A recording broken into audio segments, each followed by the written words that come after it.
Дорога свадьбяна родино и возлюбени народе Божий. Зашли sme sa dneska tu z dvoch príčin. Perša je, že jak každú nedíľu sviatu sme proslavili voskresšaho Hospoda Isusa Krista a že by toto proslavlenie nič nezatenilo. Že by nám svítil v tým voskresným dní jak slnečko. A druhá príčina, že by tým, ktorí prišli podľa slov našho buditeľa do cerkvy jak dvoje a z cerkvy jak jedno, že by sme sa s nima poradovali a hlavne toho voskresšného hosti na poľzu a na slavu našho stvoriteľa. Začnem kus môže tak osobní. S rodinom Pružinským nejem žádna rodina. Ale môžu povistiť, že Aničku jem всегда bral, jak dáš to rodné aj blízke. A to je môže aj dokaz, že toto duchovné zviazky sú môže aj pevnejšie, jak toto telesné. Chod skôr sa cítil, jak toto staré ľudia, keď varil, toto striková divka, ale to je z našej familii. A ja sa tak tešil s Aničkom. Ja ju pre sebe volal Štebetulka, pretože chod skoli, aj keď mi bolo ťažko, keď mi išlo na fakulti, keď sa mi dašto nedarilo, nevošlo, a keď mi išlo po ti porožnej chodby, ešte si povedal, ešte ani tá Anička tu nie je. A keď bola Anička, všetko sa minilo. Keď bol radosný, šťastný, to sa tak znasobilo. Ona prišla, blahoslovite oče, jak sa máte? Jak ten ptášok preletela, odletela a také šosky krásne ostalo. A keď bol smutný, ona to dokázala jakoskej rozbitý. Najti to tá krásna vlastnosť, drohá Aničko, najti ostávať na celý život a pre všetkých ľudí. To ti od srdca praju. Matúša, ty poznám dávno. Ho poznám jak miloho, ochotnoho a v prvým rade jak človeka dobroho srdca. Chod z jeho rodinu nepoznám barz dobrý, ale poznám jednu epizódu, ktorá sa mi hlboko, bom povedal, na celý život vrela do pamäti. Keď bol Matúš ešte malý chlopec, bol s nami na jedním duchovním zajazdi v Srbsku. A že bol ich tam i ty, jak malý chlopčisko, s ním prišla jeho sestra. Sestra, ktorá mala celkom inšie plány, inšie zaujímy, a ona sa obetovala pre svojho brata, že by ten brat si naplnil tú svoju krásnu túžbu. Celý týždeň mladý človek v rozkveti, mladé divča. A ona ten týždeň prázdninový žertovala, že by brat bol rád i spokojný. I vám poviem, to je taká krásna žertva, taká krásna obeta, jen si povil, keď má takú krásnu sestru i dobrú. Jaká to tá dobrá jeho rodina musí byť. I môže je to kus netradičné, ale poviem tak i popri ich dvoch chcú pozdraviť dneska i za všetkých tých tu vo spiskoj, aj všetkých tých známych, aj ešte jeden pár, ktorý tu má spisky, také zviazania i koriňa. To je Štefan i Helenka. I ich poznám, jak barz dobrých i krásnych ľudí. Štefan, to bola naša picha fakulty, krásny študent. Helenku, ho nepoznám tak osobní, ale dej prišla so svojím rodinom, so svojimi súrodenincami. Tam bolo krásne, radostno, tam zaspívali, tam rozveselili, jak ľudia, ktorí nedomali na sebe, ale na druhých. A hovorím vám to aj za to, dobré bratia i sestry, že za to všetko bom chcel dať v prvým rade slavu Hospodu Bohu a veľkú vďaku rodičom a všetkým tým, ktorí ich až do toho dňa priveli. A vy, molodiata, že by ste nikda nezaboli, že jak hovorí Sväté písmo, nič nemáte, čo ste nedostali. Všetko ste dostali. I od Hospoda Boha, od rodičov, od rodiny i od známych. Že by toto dar nikda ste si neochabili len pre sebe. A druhé slova Svätého písma, že by vám boli всегда na rozumí, kde hovorí Isus Kristus, jeden má jeden talent, druhý 2, tretí 5, tretí 10. A Hospod bude podľa toho aj vyžadoval ten tak v úvozovkách úrok. vy ste dostali obrovský dar od svojich blízkych. Že by ste ich sa snažili umnožati. I tak, môže poviem jednu známu príčtu, môže, alebo známy fakt, ktorý sa notoricky opakuje, ale ja si dúfam, že treba, že by aj tu zaznel. V Svätom písmi a v Svätej zemli sa mnoho raz opakuje taký krásny názov. Genesaretské jazero, alebo dneska, jak na utrení bolo, Tiberejské more. A všetko dobrý známy, že ono sa napája Jordánom, Jordán do neho sa vlívať, toto jazero, alebo toto more je plné života, ryboch. To je jeden taký Boží zázrak, úkaz prírodný, nádherný. Plný života a z toho jazera vytíka ďalej voda a vlívať sa do druhého jednoho moria, ktoré má taký smutný názov Mŕtve more. Jedno plné života, druhé bez života. Soľ a žiadny ani mikroorganizmus. A príčina je jaká? Bo do toho peršoho, kde je plno života, voda vtikať a takisto aj vytikať. Keď voda príjme, toto jazero aj teľo dávať, púšťa ďalej. Ale Mŕtve more nie. Tam sa len voda vlívať a ďalej vodu tu nepúšťať, sa vyparuje. A dal Gospod Boh, že by i vy, moloďata, aj všetky my, že by sme si z toho zobrali prímir. Živý, skutočne živý, sme vtedy, keď dostávame a aj dávame. A keď chceme len dostávať a v sobi ochabiti len, vtedy, kto ide do smrti duchovnej a potom aj do telesnej. No, chcel bym povisti i pár slov nelen pre vás, ale aj pre ostatných. Pretože Isus Kristus, keď daš to zrobil a dneska robí obrovskú vec, dávať dvoch mladých ľudí do jednoho, dva rodiny do jednej rodiny, keď sa oprosili, čom tak a tak, keď akotre aj žudrali, Isus Kristus vysvetľoval, odpovídal. Dokonca aj po voskresení apostolom hovorí, tá vy ste neznali, že toto písanie tak píše o tým, že podobá je postradatý, voskresnutý a tak ďalej a tak ďalej. A dneska mnoho sa tež môže prosiať. Toto, čo sa tu robiť? Čom vlastne sa tak robiť? Prvá otázka je, môže pre mnohých, čom je ten netradičný taký deň, nedíľa? Ak sú skazatí, nie je to netradičný deň. Pravý ten deň je z dvoch tradičných dňoch, ktoré mali dakoli naši ľudia. I na našem území, i šadik.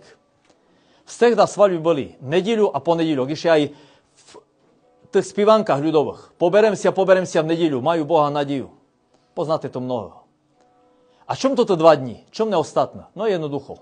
Sreda, pietnica, to ľudia si nikdy nedovolili.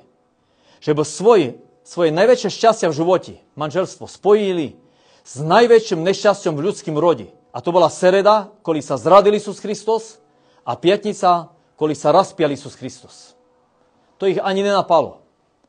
A druhé 2 dní, vítorok a četver, tež ochabili tak, pretože keď sa začala svaľba, znáte, jak išli z jednoho sela na druhý, to nebolo tak, že len prišli a už bolo teraz o 12. stop, konec sa končí. No nie, sme ľudia, však sa chceme i zabaviť, i posídiť, i pobisidovať, i na druhé dni, i do zvuku popraviť, na všetko možné bolo. Že by to nezaťahlo tú sredu alebo pietnicu. Ešte ani vítorok a četver si to nedovolili. A sobota, môže by povedať to, že je vhodná. Ale staré ľudia, staré christiané, takisto sa jej vyhybali. Čom? Lebo za sobotom nasleduje ten najkrajší deň v týždni, to je nedíľa, ktorý má byť posviačený Hospodu Bohu. 6 dní rob a ten jeden deň pre mene. Aj z toho dňa Boh oddelil kus pre seba a ostatné dal nám. Na oddych, na zabavu, na turistiku. V nedíľu pobedi, už sa dajte, rodina dokopo, oddych, turistika, rybo, všetko možné. Ale nedíľu do obida. Nedíľu do obida má byť s Hospodom Bohom. A oni sa bojali, že keď v sobotu po obidi začnú tú svaľbu, že môže sa stať jedna strašná vec.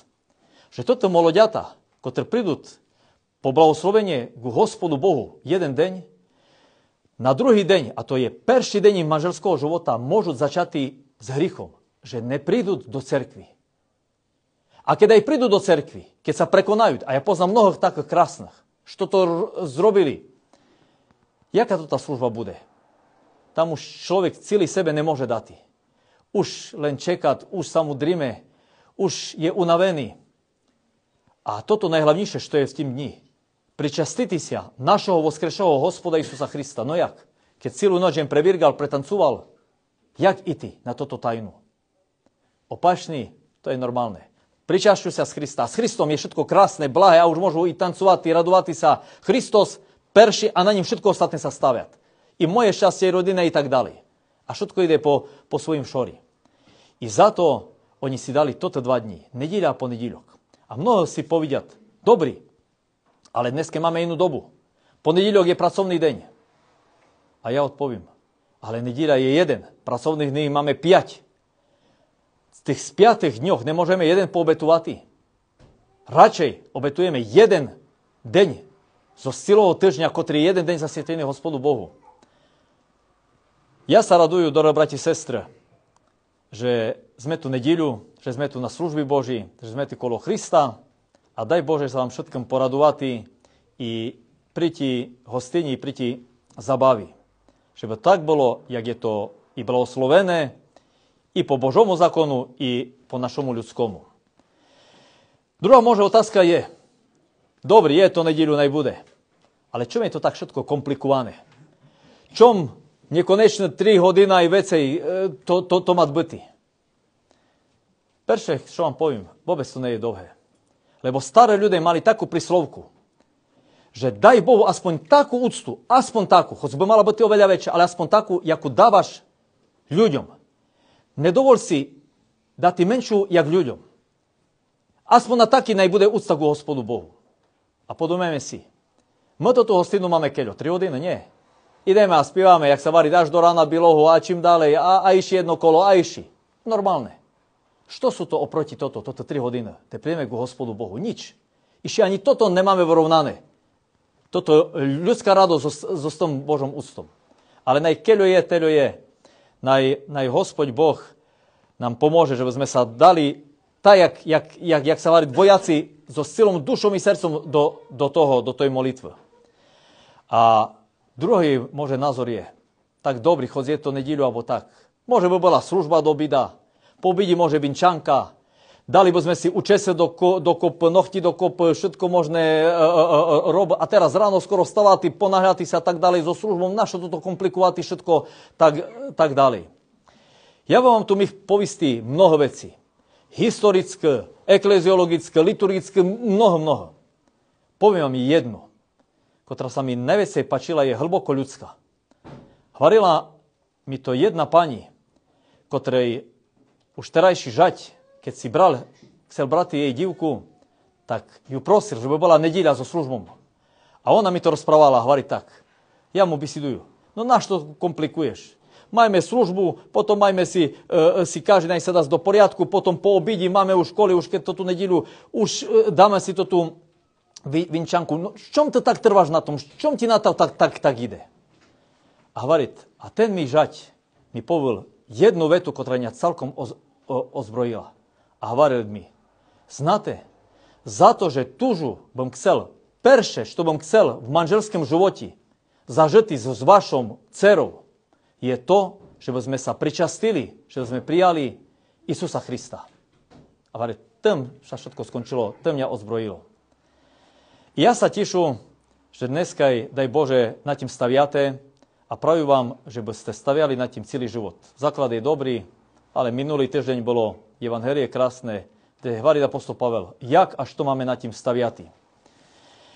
Chcel bym toho ešte mnoho povistí, ale poviem už len na konci jedno. Dúfam si, že nič nie je náhodné. Ani ten deň, ktorý ste si vybrali, alebo lepšie povedané, ktorý vám vybral Hospodь Boh. Je to nedíľa a je to pamiať svätého mučenika Andreja Stratilata. Ten mučenik Andrej bol rímsky vojak, vojvodca. Bojoval prekrásne boji. Bol to, tak vám povedal, vzorový vojak. Prišla závisť, donesli na neho, že je christian. I cisár ho, jak by povedal, tak poľutoval, povedal, že daj druhú príčinu. Ale toto, čo zavideli, čo nemali radi christianstvo, jeho život, mu došli konca. Vím dokonca so svojím družinom, a to bolo kolo 2592, bo tak, keď sa nepletú, vojakoch. Oni odešli úplne do horoch, do arménskych horoch, že by sa skryli, že by nedávali povod na takú, jak ja neznám, zlobu da komu. Tam sa molili. Aj tam ich dohnali, aj tam ich pobili. Ale oni sa Krista nezrekli. A toto manželstvo je okrem toho všetkoho krásnoho, od toho zavaná raja, je aj mučeničestvo. A vaše takisto bude. Nehrám sa na prozorlivého, ale hvaru len toto, što poveda cerkov 2000 rokov. Pretože ona pri tým manželství, okrem tým Isaije likuj i sláva Tebi, Kriste Bože, hvarit aj siatej mučenici. Jaké to bude mučenie, ja neznám. Asi také, aké najmenej čakáte. Ale asi bude aj také, ktorým sa najviac budete moči spasti. A ja vám chcú len prečítať na záver jednu basničku, ktorá hvarit o mučení toho Andreja Stratilata aj o jeho družine. Že by ona vás nadchla na všetko, što môže prísť, a že by ste si dokonca, jak i vin, choć to by bolo, potrimali toto svoj hristijanský ideál.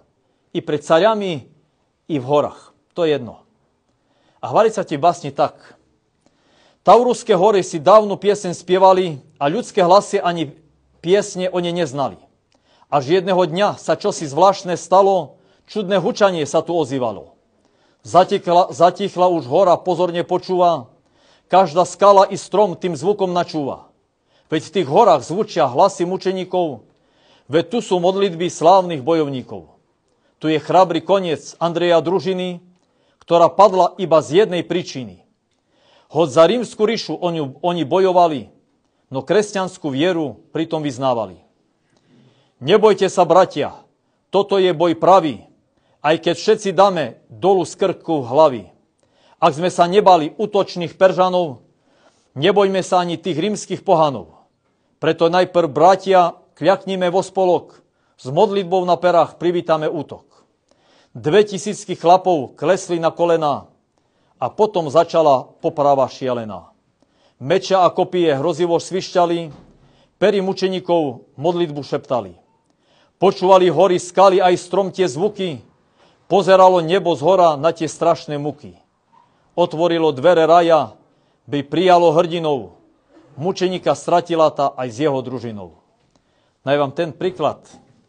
2500 siatých mužoch, siatých chlopoch, ktoré požertvovali svoj život za Krista, naj vás dochnoviť, naj vás potišiť, naj vás dá silu a že by ste znali aj, že keď budete v ich šľapajach kračatí svojom drahom toho nekrvavého mučeničestva, za ním je voňa raja, ktorú vám i všetkým tu prítomným od srdca praju. Amin. Sláva Isusu Christu.